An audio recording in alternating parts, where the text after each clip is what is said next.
আদম সন্তানদেরকে কি আল্লাহ উদ্দেশ্য করে বলবেন, আল্লাহ উদ্দেশ্য করে বলবেন যে আসমান এবং দুনিয়া সমপরিমাণ গুনাহ নিয়ে যদি কোনো বান্দা আমার কাছে এগিয়ে আসে, আর ওই আসমান জমিন সমপরিমাণ গুনাহের মধ্যে যদি কোনো শিরকের গুনাহ না থাকে, তো আমি আল্লাহ সুবহানাহু ওয়া তাআলা ওই বান্দার গুনাহ কত এটা আমি পরোয়া করি না, আমি তাকে ক্ষমা করে দেব।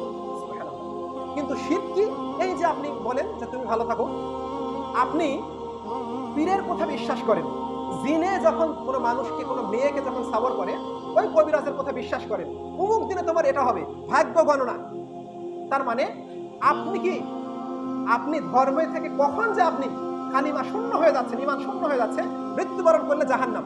এখনো দেখা যায় অনেক বাচ্চা হইলে গলায় তাবিজ ঝুলায়, তারপরে কি হাতে তাবিজ ঝুলায়, হাতে শিকড় ঝুলায়।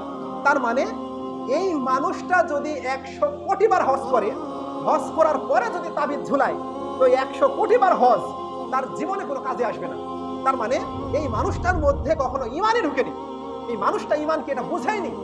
তাবিজ এত খারাপ।